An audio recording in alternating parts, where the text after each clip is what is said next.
Sebelum melakukan presentasi, saya akan memperkenalkan anggota dari kelompok kami. Yang pertama ada saya, Nabila Salman Zaida dengan NIM 2018-310287.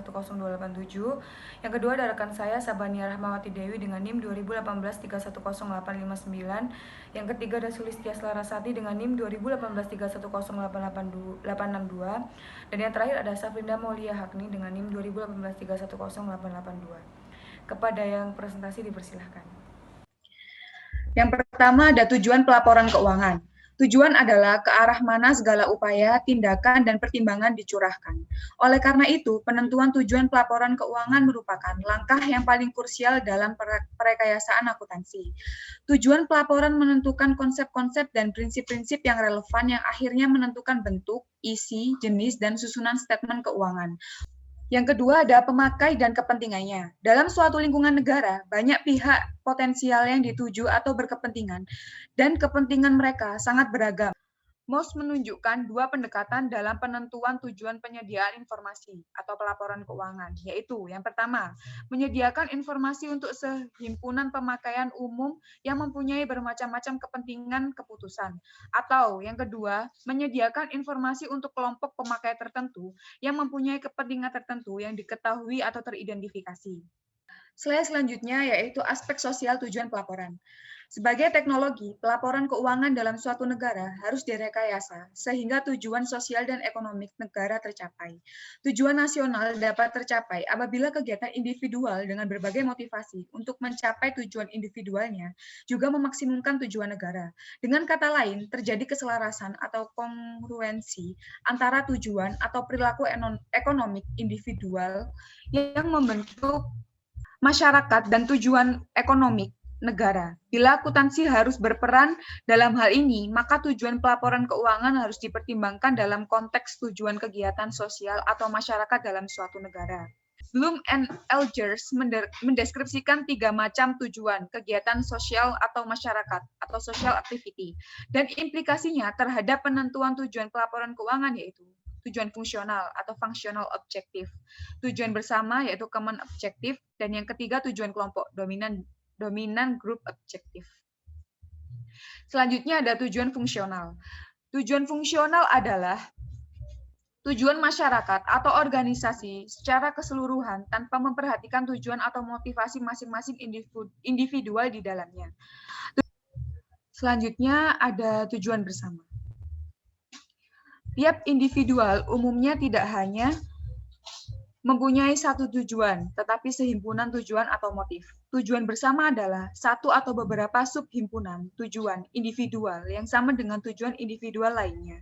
Kalau tujuan fungsional disusun tanpa memperhatikan tujuan-tujuan individual, tujuan bersama ditentukan dengan mengidentifikasi dahulu tujuan-tujuan individual, kemudian memilih tujuan-tujuan individual atau seluruh anggota masyarakat yang sama untuk dijadikan tujuan kegiatan sosial. Slide selanjutnya ada tujuan kelompok dominan. Bila tujuan dan model pengambilan keputusan, semua individual atau kelompok grup individual dapat diidentifikasi. Tujuan beberapa individual atau beberapa kelompok individual yang dominan dalam suatu kegiatan masyarakat dapat dijadikan tujuan kegiatan sosial dan ekonomi masyarakat bersangkutan. Kelompok atau grup dominan adalah kelompok yang konsekuensi keputusan atau tindakannya mempengaruhi secara kuat semua anggota masyarakat. Selanjutnya ada perkembangan tujuan pelaporan keuangan. Atas dasar aspek sosial di atas, tujuan pelaporan keuangan dalam profesi akuntansi di Amerika mengalami semacam evolusi. Perkembangan terjadi karena pergeseran kesepakatan dalam hal siapa kelompok yang dituju, apa kepentingannya, dan seperti apa model pengambilan keputusan yang digunakan. Walk Turney dan Dodd 2001 bab 6 mendeskripsikan dan membahas perkembangan tujuan pelaporan Amerika melalui dari dokumen yang dihasilkan Komite Eksekutif American Accounting Association atau AAA berupa A Statement of Basic Accounting Theory atau ASOBAT. Dalam dokumen yang dihasilkan FASB berupa Conceptual Framework, di antara itu diterbitkan pula dokumen yang membahas tujuan pelaporan keuangan, yaitu Accounting Principle Board Statement nomor 4 APB nomor 4, dan Objective of Financial Statement yang dihasilkan oleh True Board Committee. Selanjutnya ada tujuan versi ASOBAT. Pertama, membuat keputusan-keputusan yang berkaitan dengan penggunaan sumber daya alam, seperti alam, fisis, manusia, dan finansial yang terbatas. Nomor dua, mengarahkan dan mengendalikan sumber daya fisis dan manusia suatu organisasi secara efektif. Yang ketiga, yaitu memelihara dan melaporkan pengelolaan sumber daya yang dipercayakan kepada manajemen. Yang keempat, yaitu memberi kemudahan berjalannya fungsi dan pengendalian. Selanjutnya ada tujuan versi APB nomor 4. Tujuan pelaporan keuangan yang dicanangkan dalam APB nomor 4 secara umum dinyatakan sebagai berikut. Tujuan general objektif dan tujuan kualitatif atau kualitatif objektif. Tujuan di atas merupakan tujuan umum yang dijadikan dasar untuk menentukan kandungan informasi akuntansi apa yang harus dilaporkan. Selanjutnya yaitu ada tujuan versi Troubled Committee. Tujuan pelaporan yang diajukan oleh Komite Troubled tidak jauh berbeda dengan tujuan dalam ASOBAT maupun APB nomor 4, kecuali bahwa tujuan dalam laporan Komite Troubled lebih rinci dan mengidentifikasi aspek-aspek tujuan. Dua hal penting yang ditekankan oleh komite ini adalah daya melaba atau earnings power dan elemen aliran kas, yaitu cash flow. Tujuan pelaporan oleh Komite Troubled ini akhirnya menjadi basis penyusunan tujuan pelaporan dalam rangka konseptual yang dikembangkan oleh FASB. Hal tersebut dibahas berikut ini. Slide selanjutnya atau yang terakhir yaitu tujuan pelaporan keuangan FASB. Sebagai suatu konstitusi, tujuan pelaporan keuangan merupakan landasan penting dalam suatu rangka konseptual. Perekayasaan pelaporan keuangan dimulai dari penetapan tujuan pelaporan atau sama dengan tujuan Komite Troubled. Secara umum tujuan pelaporan yaitu to provide information that is useful and making business and economic decision. Dengan tujuan ini tersirat bahwa sasaran pelaporan adalah para pelaku dalam dunia bisnis dan perekonomian suatu negara. FASB mendasarkan penyusunan tujuan pelaporan pada 3 aspek landasan pikiran, yaitu bahwa yang pertama, tujuan pelaporan keuangan ditentukan oleh lingkungan ekonomi, hukum, politis, dan sosial tempat akuntansi ditetapkan. Yang kedua, yaitu tujuan pelaporan dipengaruhi oleh karakteristik dan keterbatasan informasi yang dapat disampaikan melalui mekanisme pelaporan keuangan. Dan yang ketiga atau yang terakhir, tujuan pelaporan memerlukan suatu fokus untuk menghindari terlalu umumnya informasi akibat terlalu banyaknya pihak pemakai yang ingin dipenuhi kebutuhan informasinya. Sekian dari saya dan akan dilanjutkan oleh rekan saya. Terima kasih. Terima kasih atas kesempatannya. Saya akan melanjutkan presentasi dari rekan saya, yaitu tentang konteks lingkungan tujuan pelaporan. FASB menyatakan bahwa tujuan pelaporan tidak dapat steril dari lingkungan penerapan pelaporan keuangan. Ini berarti bahwa tujuan pelaporan harus dikaitkan dengan tujuan sosial dan ekonomik negara.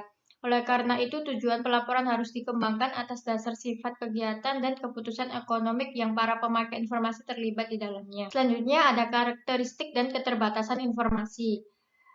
Pihak yang berkepentingan dengan operasi suatu badan usaha membutuhkan berbagai informasi relevan tentang badan usaha dan lingkungan bisnis dan ekonomik tempat beroperasinya badan usaha.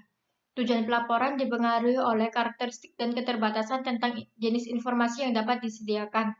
Karakteristik dan keterbatasan tersebut adalah bahwa informasi yang disediakan melalui mekanisme pelaporan keuangan. Yang pertama adalah lebih berkaitan dengan badan usaha atau perusahaan daripada dengan industri atau ekonomi secara keseluruhan. Yang kedua, lebih merupakan informasi kuantitatif yang bersifat pendekatan daripada hasil perhitungan yang pasti. Yang ketiga, sebagai besar merefleksi pengaruh transaksi dan kejadian yang telah terjadi. Yang keempat, hanya merupakan salah satu sumber informasi yang dibutuhkan oleh mereka yang mengambil keputusan tentang badan usaha. Yang terakhir, penyediaan dan penggunaannya memerlukan atau melibatkan kos sehingga pertimbangan kos manfaat dapat membatasi apa yang harus dilakukan. Pertimbangan atau penalaran FASB untuk memfokuskan pelaporan pada pelaporan keuangan umum diuraikan sebagai berikut. Yang pertama, tujuan pelaporan didasarkan pada keperluan para pemakai eksternal. Yang kedua, tujuan pelaporan disusun atas dasar gagasan bahwa kemampuan perusahaan untuk menciptakan aliran kas. Yang ketiga, tujuan pelaporan berkaitan dengan penyediaan informasi luas untuk melayani keputusan investasi dan kredit.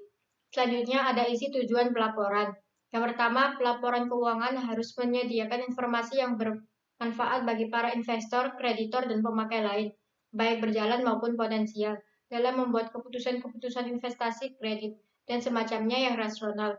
Informasi harus terpahami bagi mereka yang mempunyai pengetahuan yang memadai tentang berbagai kegiatan bisnis dan ekonomi dan bersedia untuk mempelajari informasi dengan cukup tekun.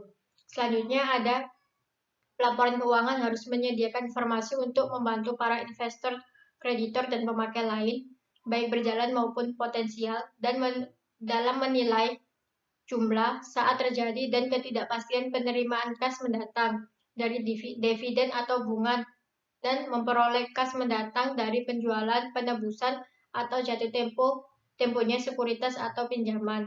Yang ketiga ada pelaporan keuangan harus menyediakan informasi tentang sumber daya ekonomi suatu badan usaha. Baik, selanjutnya ada teori di balik tujuan pelaporan FASB.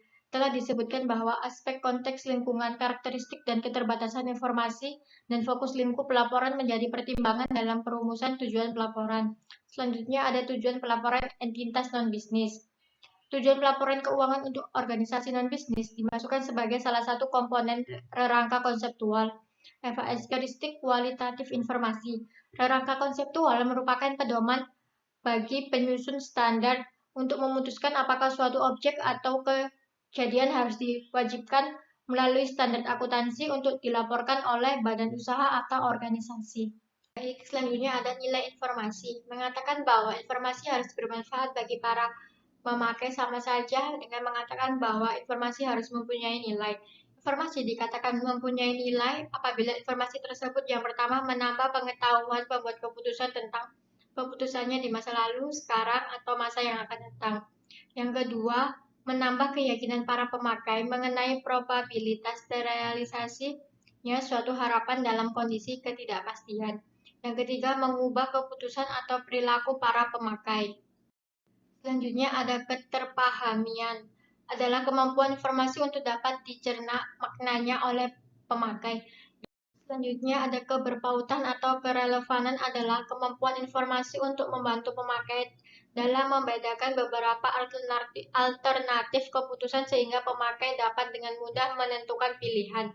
Bila dihubungkan dengan tujuan pelaporan keuangan, berpautan adalah kemampuan informasi untuk membantu investor, kreditor, dan pemakai lain dalam menyusun prediksi-prediksi tentang beberapa munculan dari kejadian masa lalu, sekarang, dan masa yang akan datang, atau dalam mengkonfirmasi atau mengkoreksi harapan-harapannya. Selanjutnya ada nilai prediktif. Nilai prediktif adalah kemampuan informasi untuk membantu pemakai dalam meningkatkan probabilitas bahwa harapan-harapan pemakai akan munculkan hasil suatu kejadian masa lalu atau datang akan terjadi.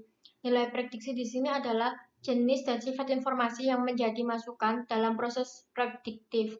Selanjutnya ada nilai balikan. Nilai balikan adalah kemampuan informasi untuk membantu pemakai dalam mengkonfirmasi dan mengkoreksi harapan-harapan pemakai di masa lalu. Jadi nilai balikan adalah kemampuan informasi untuk dijadikan basis mengevaluasi apakah keputusan-keputusan masa lalu adalah tepat dengan datangnya informasi tersebut.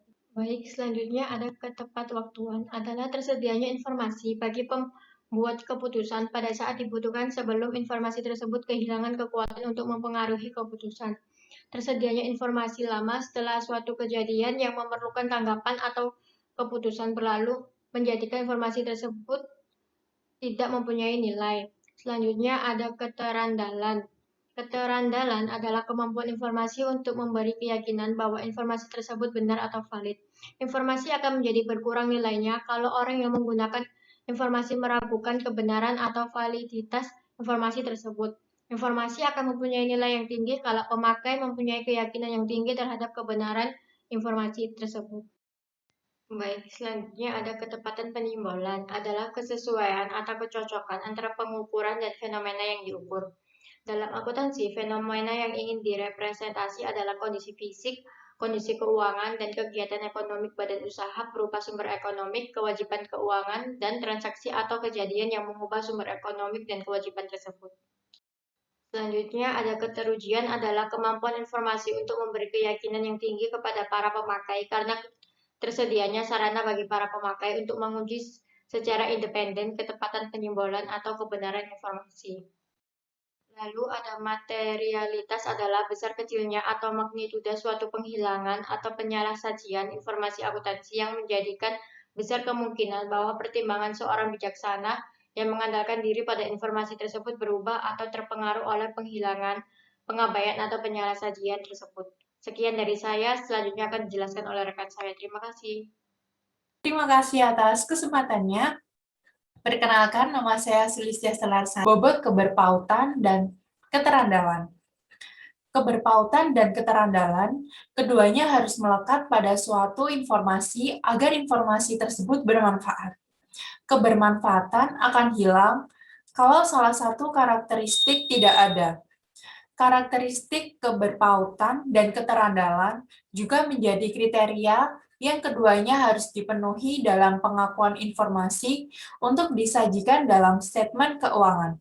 Karena para pemakai bobot yang diletakkan pada setiap karakteristik juga berbeda. Kedua, mengenai elemen-elemen statement keuangan. Makna atau konstruk yang disengaja disatukan dalam perekayasaan akuntansi untuk menyimbolkan atau mempresentasikan realitas kegiatan usaha suatu badan usaha. Elemen statement keuangan merupakan bahan pembentuk informasi semantik yang dikandung statement keuangan.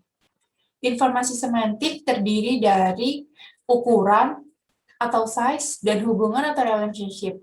Jadi, elemen-elemen statement keuangan harus ditentukan atas dasar informasi semantik yang ingin disampaikan dalam laporan keuangan. Yang ketiga, mengenai definisi elemen. Mengacu pada kelas objek luas, misalnya aset atau biaya, rincian elemen berupa objek atau kejadian ekonomi tertentu, misalnya kas atau penjualan barang dagangan, yang memenuhi definisi elemen tidak disebut sebagai elemen, tetapi sebagai pos atau item. Selanjutnya mengenai aset. Aset adalah manfaat ekonomi masa datang yang cukup pasti yang diperoleh dan dikuasai oleh suatu entitas sebagai hasil dari transaksi atau kejadian masa lalu. Kewajiban. Kewajiban adalah pengorbanan manfaat ekonomi masa datang yang cukup pasti yang timbul dari keharusan sekarang atau entitas untuk mentransfer aset atau menyerahkan jasa kepada entitas lain di masa datang sebagai akibat dari transaksi atau kejadian di masa lalu. Ekuitas atau aset bersih adalah hak residual terhadap aset suatu entitas yang masih tersisa setelah mengurangi aset dengan kewajibannya. Kemudian kita akan membahas mengenai investasi oleh pemilik.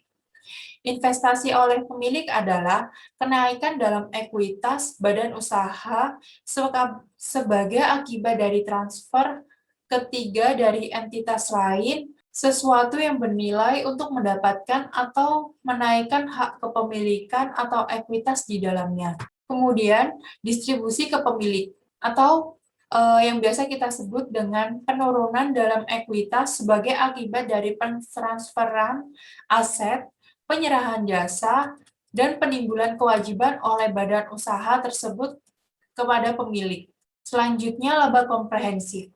Perubahan dalam ekuitas suatu badan usaha selama suatu periode yang berasal dari transaksi dan kejadian lain dan kondisi dari sumber non-pemilik. Mengenai pendapatan atau aliran masuk aset atau kenaikan aset lainnya pada suatu entitas atau penyelesaian atau pelunasan kewajiban entitas dari penyerahan atau produk barang.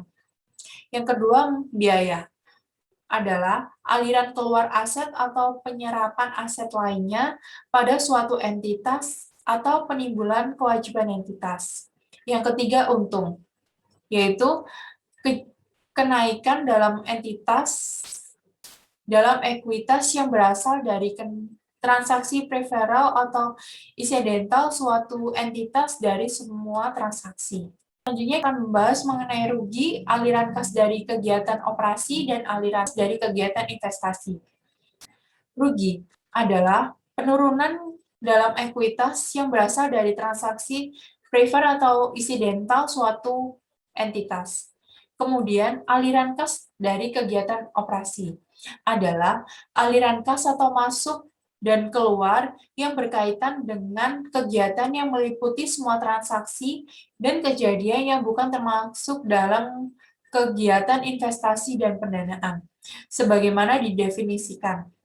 Kegiatan operasi biasanya melibatkan produksi dan pengiriman barang dan penyerahan jasa. Aliran kas dari yang berbeda mempunyai kepentingan dan kebutuhan yang berbeda. Dalam kondisi tertentu, kegiatan operasi biasanya merupakan pengaruh terhadap kas transaksi dan kejadian lain yang dimasukkan dalam penentuan laba. Selanjutnya mengenai aliran kas dari kegiatan investasi adalah aliran kas bersih, masuk dan keluar yang berkaitan dengan kegiatan yang meliputi pemberian, pelunasan pinjaman, dan perolehan dan penjualan instrumen utang atau ekuitas, gedung, pabrik, perlengkapan, dan aset produktif lainnya. Aliran kas dari kegiatan pendanaan, yaitu aliran kas bersih masuk dan keluar yang berkaitan dengan kegiatan yang meliputi perolehan dana dari pemilik dan pemberian imbalan dan pengembalian investasinya, peminjaman uang dan pembayaran jumlah yang dipinjam atau penyelesaian utang tersebut dengan cara lain, dan perolehan pembayaran sumber dana lain yang diperoleh dari kreditor atas kredit jangka panjang. Kemudian perubahan posisi keuangan, aset, kewajiban, dan ekuitas sebagai elemen posisi keuangan dapat berubah akibat 3 hal, yaitu kejadian adalah terjadinya suatu perkara atau urusan yang mempunyai konsekuensi terhadap suatu entitas. Selanjutnya, yang kedua mengenai keadaan adalah suatu seperangkat kondisi yang berkembang dari suatu kejadian atau serangkaian kejadian yang berkulminasi pada suatu yang tak terduga atau sulit diduga. Yang ketiga yaitu transaksi, atau yang biasa kita sebut dengan salah satu bentuk kejadian eksternal yang melibatkan transaksi atau kegiatan jual beli yang bernilai atau bermanfaat ekonomi pada masa yang akan datang. Selanjutnya kita akan membahas mengenai pengukuran dan pengakuan. Menentukan lingkup pelaporan keuangan yang wajib disajikan melalui seperangkat penuh statement keuangan.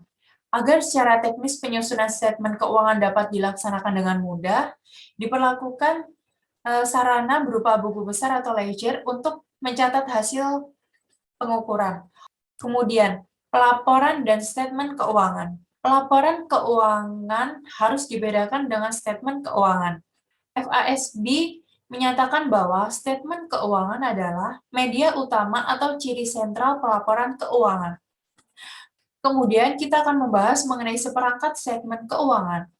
Tujuan pelaporan keuangan, karakteristik kualitatif, dan elemen statement keuangan akan menentukan jenis statement apa saja yang membentuk seperangkat penuh statement keuangan. Sekelompok statement keuangan ada 5 poin, yaitu yang pertama, posisi keuangan pada akhir periode tersebut. Yang kedua, laba untuk periode tersebut. Yang ketiga, laba komprehensif untuk periode tersebut. Yang keempat, aliran kas selama periode tersebut. Dan yang kelima, mengenai investasi oleh dan distribusi ke pemilik selama periode tersebut. Sekian, terima kasih. Di sini, FASB mengidentifikasi atribut pengukuran yang sekarang diterapkan dan masih dapat dilanjutkan menggunakan, yaitu yang pertama yaitu ada cost historis, dan yang kedua ada cost sekarang, yang ketiga ada nilai pasar sekarang, yang keempat ada nilai terrealisasi, dan yang terakhir yaitu ada nilai sekarang. FASB menetapkan 4 kriteria pengakuan fundamental sebagai berikut. Yang pertama ada definisi. Nah, suatu pos harus memenuhi definisi elemen statement keuangan. Dan yang kedua adalah keterukuran. Jadi suatu pos harus mempunyai atribut yang berpaut dengan keputusan dan dapat diukur dengan tingkat keterandalan yang cukup. Nah, yang ketiga yaitu ada keberpautan, yaitu informasi yang dikandung suatu pos mempunyai daya untuk membuat perbedaan dalam keputusan pemakai. Dan yang terakhir yaitu ada keterandalan. Jadi informasi yang dikandung suatu pos secara tepat menyimpulkan fenomena teruji atau terverifikasi dan netral. Nah, jadi keempat kriteria di atas harus dipertimbangkan dalam konteks karakteristik kualitatif, yaitu memenuhi batas, benefit, dan batas bawah atau materialitas. Baik, selanjutnya saya akan melanjutkan di slide selanjutnya, yaitu nilai sekarang dalam pengukuran akuntansi. Nah, sebelumnya telah disinggung bahwa pengukuran sering dibedakan dengan penilaian karena perbedaan saat pengukuran. Penilaian sering digunakan pula untuk menunjukkan pengukuran yang jumlah rupiahnya tidak dapat diamati melalui transaksi atau pasar. Dan untuk selanjutnya, pengukuran digunakan dalam arti luas atau umum meliputi penilaian. Nah, sebagai komponen rangka konseptual, di sini telah tercatat beberapa pedoman yang berisi yang pertama adalah tujuan nilai sekarang dalam pengukuran akuntansi. Dan yang kedua ada prinsip-prinsip umum yang melandasi penggunaan nilai sekarang terutama bila jumlah rupiah atau amounts aliran kas masa datang saat terjadinya atau keduanya tidak pasti. Nah, selanjutnya yaitu saat pengukuran. Di sini ditinjau dari saat pengukuran terdapat dua saat penting, yaitu pengukuran pada saat pengakuan mula-mula dan pengukuran baru mulai. Nah, pengukuran saat pengakuan mula-mula adalah pengukuran pada saat suatu elemen atau pos timbul dan dicatat pertama kali akibat transaksi, kejadian, atau keadaan. Nah, yang kedua yaitu pengukuran baru mulai adalah pengukuran dalam periode-periode setelah pengakuan mula-mula untuk menentukan jumlah rupiah baru yang tidak berkaitan dengan jumlah rupiah yang sebelumnya. Dan selanjutnya yaitu penentuan aliran kas masa depan, yaitu pengukuran atribut suatu pos atau elemen saat ini dapat didasarkan atas aliran kas masa depan. Nah, aliran kas masa depan ini umumnya harus diestimasi. Nah, ada beberapa dasar penentuan jumlah rupiah kas masa depan, yaitu atau estimate terbaik atau base estimate, yaitu adalah jumlah rupiah tunggal yang paling boleh jadi dalam suatu kisaran atau rentang beberapa jumlah rupiah estimasian yang mungkin terjadi. Nah, yang kedua yaitu adalah aliran kas estimasian, yaitu atau estimate cash flow, yaitu jumlah rupiah tunggal yang akan diterima atau dibayar di masa datang. Nah, yang selanjutnya yaitu adalah aliran kas harapan atau expected cash flow, adalah beberapa jumlah rupiah berbobot profitabilitas dalam suatu kisaran jumlah rupiah estimasian yang mungkin akan terjadi. Nah, yang selanjutnya yaitu di slide selanjutnya yaitu ada nilai sekarang kas masa depan. Nah, yaitu di situ tercantumkan 2 poin, yaitu nilai sekarang dan nilai sekarang harapan. Nah, untuk nilai sekarang atau present value adalah mengukur sekarang aliran kas masuk atau keluar masa datang. Nah, pengukuran ini adalah aliran kas masa datang didiskon pada tingkat bunga tertentu selama beberapa periode antara sekarang dan saat tibanya aliran kas estimasi. Nah, yang nilai sekarang harapan atau expected present itu adalah beberapa nilai sekarang berbobot profitabilitas suatu kisar aliran kas estimasian yang mungkin terjadi, yang semuanya didiskon dengan tingkat bunga yang sama. Nah, selanjutnya yaitu ada nilai wajar. Nah, nilai wajar atau fair value adalah jumlah rupiah yang disepakati untuk suatu objek dalam suatu transaksi antara pihak-pihak yang berkehendak bebas tanpa tekanan atau keterpaksaan. Yaitu yang selanjutnya ada tujuan nilai sekarang dalam pengukuran. Tujuan penggunaan nilai sekarang dalam pengukuran akuntansi adalah untuk menangkap atau merefleksi sedapat mungkin perbedaan ekonomi antara sehimpunan aliran kas masa datang dan untuk mengestimasi nilai wajar. Slide selanjutnya yaitu dijelaskan prinsip-prinsip umum. Nah, di sini yaitu sudah tertera beberapa poin prinsip-prinsip umum yang menjadi pedoman penerapan nilai sekarang dalam pengukuran aset dan kewajiban. Nah, yang pertama yaitu sedapat-dapatnya aliran kas estimasian dan tingkat bunga harus merefleksi asumsi-asumsi tentang kejadian dan ketakpastian masa datang yang dipertimbangkan dalam memutuskan apakah memperoleh ataupun tidak sesuatu aset atau sekelompok aset dalam suatu transaksi tunai yang bebas. Yang kedua yaitu tingkat bunga yang digunakan untuk mendiskon aliran kas harus merefleksi asumsi-asumsi yang konsisten dengan asumsi-asumsi yang melekat pada aliran kas estimasian agar pengaruh asumsi tidak berganda atau malah keterbalikan. Nah, yang ketiga yaitu ada aliran kas estimasian dan tingkat bunga harus bebas dari bias dan faktor yang tidak berkaitan dengan aset atau kewajiban yang bersangkutan. Nah, yang terakhir yaitu aliran kas estimasian dan tingkat bunga harus merefleksi kisaran munculan yang mungkin terjadi daripada jumlah rupiah tunggal yang paling boleh jadi minimum ataupun maksimum. Di slide selanjutnya yaitu dijelaskan yaitu manfaat dan keterbatasan model. Sebagai suatu model, rangka konseptual, versi VASB di atas mempunyai manfaat sebagai sumber acuan untuk mengembangkan hal yang sama untuk lingkungan yang lain karena konteks lingkungan yang berbeda yang dikembangkan untuk tiap negara dapat sama atau berbeda, bahkan harus berbeda dengan model yang dijadikan acuan.